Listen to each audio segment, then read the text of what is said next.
And our guest this week on the Downtown Lowdown is Mike Holmes, Executive Director of Imagine Greater Tucson, because as they say, if you plan to fail, you fail to plan. And that's what Imagine Greater Tucson's all about, helping us to make more sense out of our future. Mike, welcome to the Downtown Lowdown. Thanks, Randy. Glad to be here. Let's talk first of all about some efforts that are focused around your thoughts and your organization's work in the downtown area. Understanding that everything that we do is based on the vision that the people gave us 2 years ago. And that vision was for more options in the way that we live, learn, work, and play. We understand that while we are a regional organization looking at the success and the planning of the entire Tucson region, really and truly downtown is the center of gravity. So we do place a lot of emphasis and a lot of thought on what happens here in this 33 square block area. Luckily, we've got a great partner in this with the Downtown Tucson Partnership and the Downtown Neighborhood Associations, because we're all looking for the same things. We want to see a downtown that is certainly vibrant and fun and that attracts people from outside, but also a downtown that you can live in and make a life in. So what we wanted to do is we wanted to gauge what the interest in downtown was from outside, from the rest of the region, from the rest of our listserv. So we devised a couple of tests, emails, and then some man-on-the-street kind of questions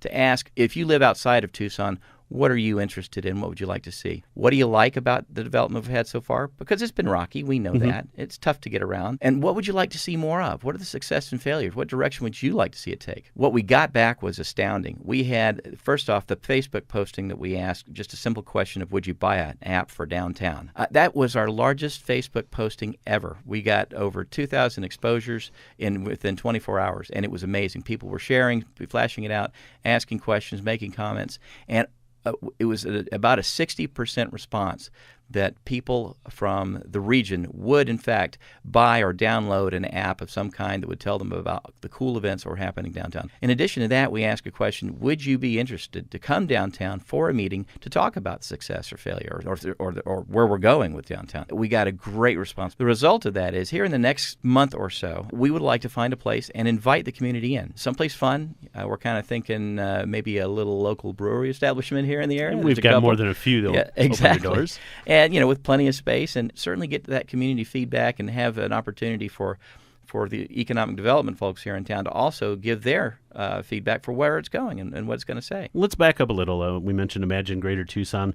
What is the organization? How was it formed, and what's the story? You said it up front with your setup there. If you fail to plan, then you're planning to fail. The reality is we've not really done very well as a region and as a city in planning for the future. And literally about 5 years ago, a young land use attorney in town named Carrie Sullivan decided that she wanted to start a process that she had seen work elsewhere in Salt Lake City and in San Diego and Central Florida, where you engage the community in asking them what they want to see. You ask the people themselves. I mean, we are a democratic republic. It's nice to get out there and actually get that process going. So that's what she did, and I think kind of against all odds, in the face of a depression, she went out, raised funds, worked with people, worked with the community, and got over 10,000 people to engage over a period of about 2 years to tell us what they wanted. It was great because it did a couple things. It gave the politicians some courage to actually work towards those things that people want, more choices in how we live, more choices in how we are able to get around in this neighborhood, and transportation and transit options. And the other thing that it did was it got the community talking about the things that we are for